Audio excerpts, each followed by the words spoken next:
ऐसी शकल हूबहू मुझे दे दीजिए और मैं भी स्वयंवर में जाना चाहता हूँ, क्योंकि वहाँ लक्ष्मी जी का स्वयंवर होने वाला था। लक्ष्मी जी अति सुंदर, इतनी सुंदर कि जो भी देखे मोहित हो जाए। अब वो क्या कहें कि ठीक है। अब इतना कहने के बाद उन्होंने क्या कह दिया, हे प्रभु जय विधि होए नाथ तुमोरा, करो सवेग दास में तोरा, प्रभु सो तुम हो अंतर्यामी, पूर्वो मोर मनोरथ स्वामी। अब ये भी कह दिए, एक बार कह दिए अपनी शकल दे दो, एक बार कह दी हे प्रभु जो मेरे हित में है उसको करिएगा। अब भगवान तो आपके अच्छे के लिए ही करेंगे। तो उन्होंने क्या, भगवान तो कण में विराजमान है, उन्होंने कैसी शकल दे दी, बंदर की। जब उन्होंने बंदर की शकल दे दी, अब जाके राजसभा में बैठे, तो वो जब लक्ष्मी माता वरमाला लेकर आई तो आगे आगे कूद कर बैठ रहे हैं कि मैं तो विष्णु भगवान की शकल का हूँ, मुझे तो वरमाला पढ़ना चाहिए। अब विष्णु भगवान भी बैठे थे वहीं। अब लक्ष्मी ने क्या कहा, सब जितने थे सब देख रहे थे, हंस रहे थे उनको।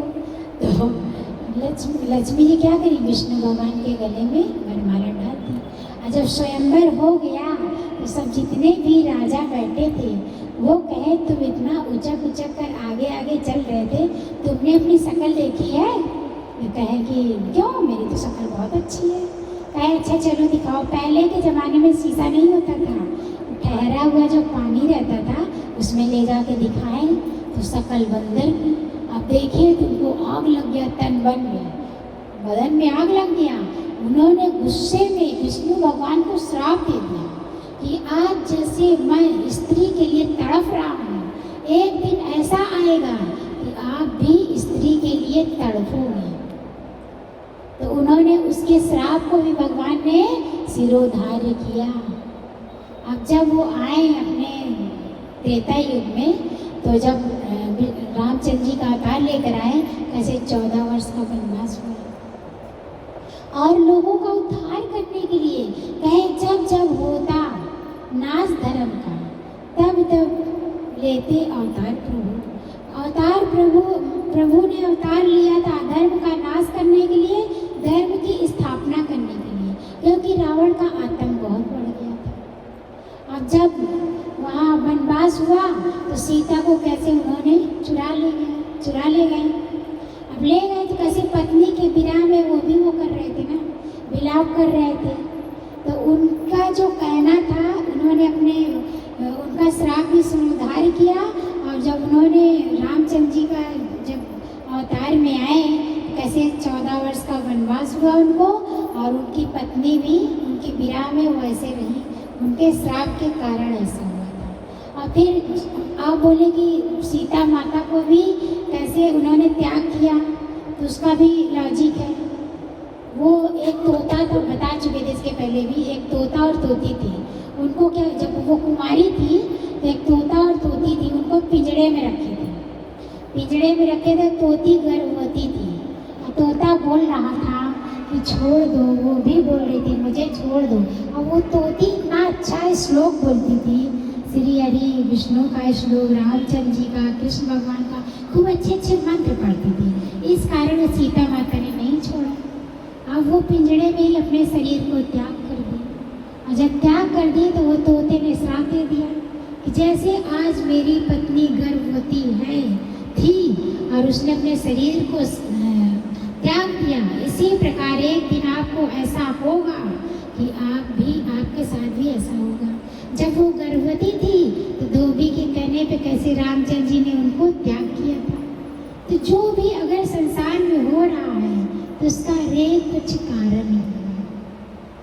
जब देवी देवताओं के साथ हुआ, क्या हमारे आपके साथ नहीं होगा? बिल्कुल होगा। आज जो कुछ भी घटना घट रही है ये अपने कर्मों के अनुसार हमें मिल रहा है। अब द्रौपदी का ही देख लीजिए, उसने क्या कहा था, अंधे का पुत्र अंधा, 18 दिन का महाभारत हो गया, कितने लोग मारे, एक जवान ही तो थी। तो कर्मों का कुछ लेखा जोखा रहता है, जब भगवान को भोगना पड़ा तो हम क्यों नहीं भोगेंगे? कहे तूने बोया क्या था प्राणी, तेरी आत्मा ही जाने, परमात्मा ही जाने। जग जिसे कहते हैं कर्मों की खेती, जैसा कोई बोए यहाँ वैसा ही फल लेते। तूने तूने बोया क्या था प्राणी, तेरी आत्मा ही जाने परमात्मा ही जाने। आप जो कर्म कर रहे हो ये 100 साल बाद 1000 साल बाद मिलेगा जरूर। जब समय आएगा मिलेगा जरूर। ये मत सोचे कि अरे हमने गलत काम कर रहे हैं, अच्छे काम कर देंगे तो वो खत्म हो जाएगा। नहीं, अच्छे का अलग आपको फल मिलेगा, गलत का अलग मिलेगा। दोनों की अलग अलग सजा मिलेगी। फिर भी गुरु ने क्या कहा, जब आप सत्संग में आते हो, गुरु का ज्ञान मनमना भाव कर सुनते हो, तो गुरु कुछ आपके कर्मों को जलाकर राख कर देता है और कुछ बचे रहते हैं जो पहाड़ जैसा दुख राई में बदल देता है। जैसे आपका मौत लिखा है तो आपका एक्सीडेंट थोड़ा सा होके निकल जाएगा।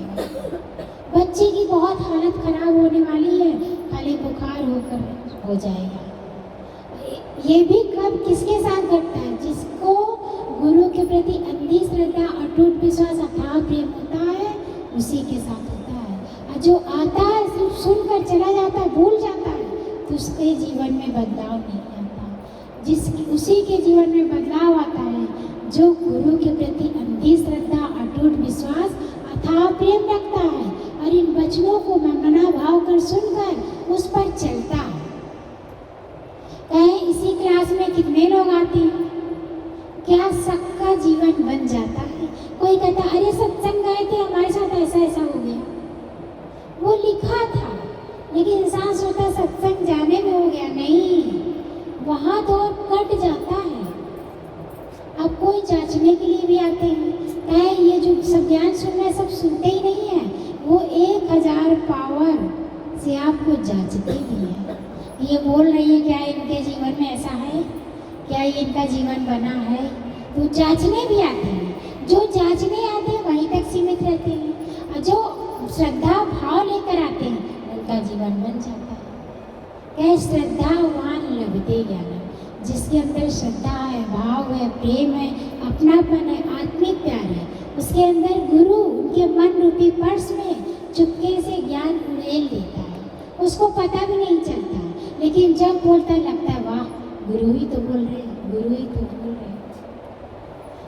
हे गुरुवर, हर रूप तेरे, हर मुख तेरा, तू ही तू बोले गीता, अपनी वाणी के जादू से तूने सारा जग ही जीता।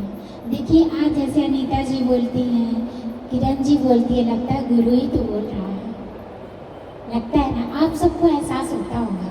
तो आप भी इनकी तरह इस वचनों को अंदर धो धो पियो, बार बार याद करो, बार बार, तो वो अंदर में बैठ जाता है और फिर हम बोलने वाले नहीं हैं। कहते तुम मुख खोलो, गुरु बोलता है, हम बोलने वाले नहीं। अगर हम बोलने वाले होते तो 10-15 साल पहले भी बोल लेते। पहले तो मुख से एक वाणी नहीं निकलती थी, आज गुरु की कृपा बरस रही है, उनकी नूरानी नजर पड़ गई, कैसे इंसान से भगवान बनाने में लगे हैं, मानव से महामानव बनाने में लगे हैं।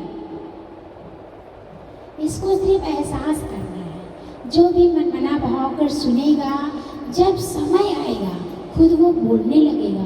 अभी बच्चा छोटा है, सोचे पापा की तरह मैं भी डाली